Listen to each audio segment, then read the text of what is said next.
हनुमान जी को मैंने कहीं नहीं छोड़ा। हमारी पार्टी, हमारी सरकार हनुमान जी के साथ है। नहीं, वो तो हनुमान जी छोड़ के गए।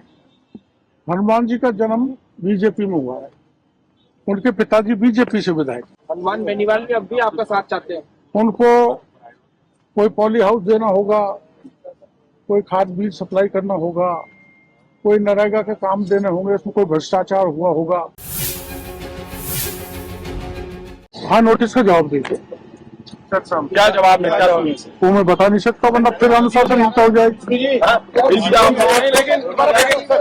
आपने आरोप लगाया कि आपने अनुशासनहीनता की है, क्या ये सही है? अनुशासनहीनता की वो है? तो देखो नेतृत्व तय करेगा। उनको लगा मेरा अनुशासनहीनता की है, उन्होंने नोटिस दे दिया, मैंने जवाब दे दिया। आगे भी वही तय करेगा।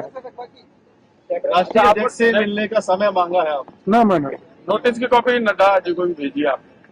मैं वो तो प्रदेश अध्यक्ष ही भेजे थे।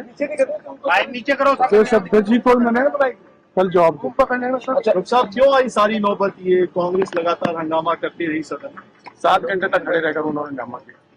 अब वो तो कांग्रेस वालों से पूछो हंगामा क्यों किया। आपने तो क्या आप नाराज हो? क्या बार बार ये सवाल आ रहा है कि डॉक्टर साहब फोन टेपिंग आपने तथ्य भी दिया, आपने लेटर में कहा है कि आपके पास इनपुट था कि आपका फोन टैप हो रहा है। मैं ऐसी बात मैंने नहीं कही। जासूसी हो रही मैंने नहीं कही बात है। जासूसी हो रही क्या? हैं? जासूसी हो रही घर के बाहर में जासूसी कर बात की। इतने जासूस है ना, आप जासूस हो क्या? तो मीडिया वालों का जिक्र करें। मीडिया को जासूस नहीं, आप ऐसे जासूस। मीडिया वाले भी जासूस होते हैं। सीआईडी वाले जो आपके घर के बाहर लगातार। अरे माइक नीचे करो। अच्छा, आपको लगता है कि आपने अनुशासनहीनता की है, ऐसा कुछ कह रहे हैं? अनुशासनहीनता की है, पार्टी की छवि खराब की, कुछ ऐसा है आपके? मैं वो तो नोटिस में आपने सारा पढ़ लिया। रोशन जी माइक करो। मैंने प्रयास किया है मेरे नेतृत्व को संतुष्ट करने का। अब क्या जवाब दिया वो मैं बताऊंगा नहीं। कोई नाराजगी है अभी भी आपकी? मेरी नाराजगी होती तो मैं इतना हंसता क्या। नहीं, तो बार बार वीडियो में आपने कहा कि मैंने मेरे फोन टेप हो रहे हैं, मेरे ऊपर निगरानी रखी जा रही है। वो तो आपने बोला ना वीडियो आ रहा है। तो ये जो अब आप मेरी सारी चीज टेप कर रहे हो, आप सब मेरे पे निगरानी रख रहे हो कि नहीं रख रहे? और मेरी हर चीज टेप हो रही है। कहने का अर्थ यही था। डॉक्टर साहब, आप समय समय पे मुद्दे उठाते नहीं तो आगे जारी रहेगा ये इस नोटिस की बात, या पार्टी फॉर्म पे ही अपनी बात रखी? मैं पार्टी देखो पावर में है, और सदा आपने देखा होगा पहला हमारे राज्य में पहला धरना हुआ था आरएस की परीक्षा पोस्टपोन में, जो यूनिवर्सिटी में धरना किया था। तो हम मंत्री रहने के बाद भी उनके पास मिलने गए थे और मुख्यमंत्री जी को कहा था, तो आंदोलनकारी की बात मानी, परीक्षा पोस्टपोन कर दी। तो जनता से तारतम्य रखते हुए मुद्दों का समय पर सरकार समाधान करती है। और आप जानते हो हम तो सत्ता में, तो ऐसी कोई बात है ही नहीं आंदोलन करें।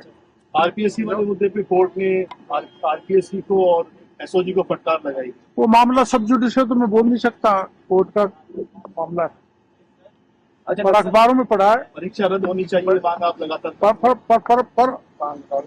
अखबार में मैंने पढ़ा है कि आरपीएससी को डांट पड़ी है। पढ़नी भी चाहिए।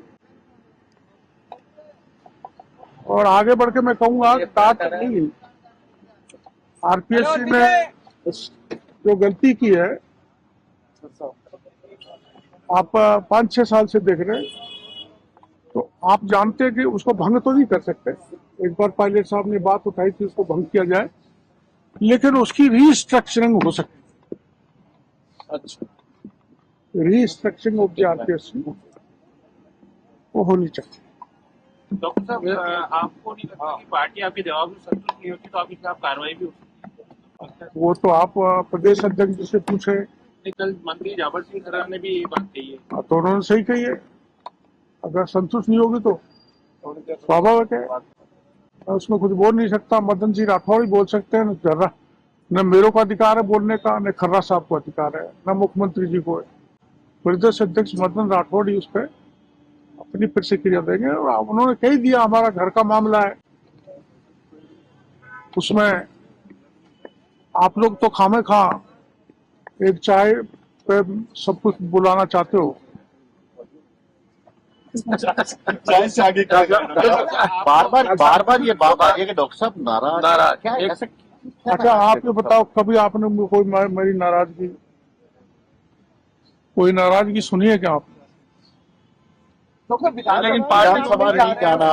सवाल उठा कि आपकी स्वस्थ भी दिख रहे हैं लेकिन विधानसभा नहीं पहुंच रहे। वो तो बीमार हूं ना मैं, इसलिए। अच्छा, ये तो यहाँ राजवर्धन जी के पिताजी गुजर गए, उतना बीमार नहीं हूं मैं, चल फिर नहीं सकता, लेकिन मेरा इलाज चल रहा है, ये सच्चाई है। अपोजिशन ने तय कर लिया कि आपके मुद्दे पर विधानसभा नहीं चलने देंगे, न तो बजट पेश होने देंगे। राज्यपाल के वो गलत है, देखा गलत है। मेरा कोई मुद्दा ही नहीं है, उनको ऐसा नहीं करना चाहिए। विधानसभा चलने देनी चाहिए। मैं सभी दलों के लोगों को कहना चाहूंगा, राज्य के हित में, राज्य की जनता के हित में बजट सेशन है, उसमें किसी प्रकार का विघ्न किसी को नहीं डालना चाहिए। किरोड़ी मीणा ने जब मंत्री पद की शपथ ली थी तब कहा था कि मैं युवा हूँ, युवाओं की तरह जो सरकार में काम करूंगा, लेकिन अब कह रहे हैं कि मैं युवाओं की तरह आप सबको जवाब दे रहा हूँ यहाँ बैठा बैठा, कोई दे सकता है? लेकिन विधानसभा से दूरी, है? विधानसभा सत्र से दूरी। मैं वो तो बीमारी के कारण और कोई कारण नहीं। डॉक्टर साहब, गोपाल शर्मा ने कहा था कि आपका एनकाउंटर उस समय तत्कालीन कांग्रेस सरकार करवाने वाली थी माफिया। इस पर मैं पत्रकार वार्ता करूंगा। ये बात सही है जो गोपाल जी ने कहा था।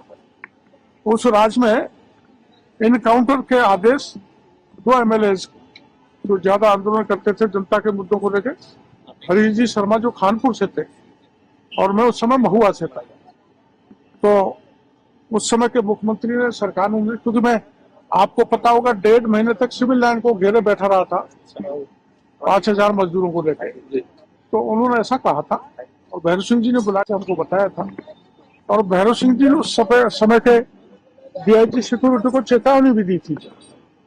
उसके गवाही अपने गोपाल शर्मा थे, उस समय पत्रिका में थे, 1-2 अधिकारी और थे, उनका नाम भी मैं एक पत्रकार वार्ता बुला के आप लोगों को बताऊंगा। ये सच बात थी कि वो हमारा एनकाउंटर करना चाहते थे उस समय। डॉक्टर साहब, आप मंत्री हैं, ठीक है, और आपको नोटिस दिया बीजेपी प्रदेश अध्यक्ष ने, क्या सरकार को आपसे जवाब नहीं मांगना चाहिए था, या बीजेपी प्रदेश अध्यक्ष ने मांगा तो पार्टी के पदाधिकारी भी नहीं आ पाए? देखो, संगठन सत्ता से ऊपर होता है, तो कोई कितना ही बड़ा आदमी हो हमारे पार्टी में, कोई मंत्री हो, वो कोई महत्व नहीं रखता। संगठन का मुखिया ही महत्व रखता है। तो संगठन के मुखिया ने वो नोटिस दिया है। सरकार बड़ी नहीं है संगठन से, मेरी मान्यता है और हमारी पार्टी की नहीं। सर, हनुमान बेनीवाल ने कहा है कि किरोड़ी मीणा जी ने मेरा उस वक्त साथ छोड़ दिया, वो आज साथ होते तो ऐसी नौबत नहीं आती। नहीं, वो तो हनुमान जी छोड़ के गए। हनुमान जी का जन्म बीजेपी में हुआ है, उनके पिताजी बीजेपी से विधायक। मैं तो लौट के वापस आ गया मेरे घर में, तो हनुमान जी को मैंने कहीं नहीं छोड़ा। और बाकी वैसे मुद्दे हैं जो जनहित के, हमारी पार्टी, हमारी सरकार हनुमान जी के साथ है, हर किसी विधायक और MP और मंत्री के साथ। लेकिन हनुमान बेनीवाल भी आपका साथ चाहते हैं। है? हनुमान बेनीवाल भी अब भी आपका साथ चाहते हैं। उनको कोई पॉली हाउस देना होगा, कोई खाद बीज सप्लाई करना होगा, कोई नरेगा के काम देने होंगे, उसमें कोई भ्रष्टाचार हुआ होगा, उसकी जांच कराएंगे, सहयोग करेंगे। क्या दिक्कत? विभागीय सरकार की दृष्टि से कोई सहयोग देना होगा, उसमें कोई राजनीति नहीं होगी, किसी भी दल का व्यक्ति हो, उसके विकास के काम कराएंगे, सहयोग करेंगे।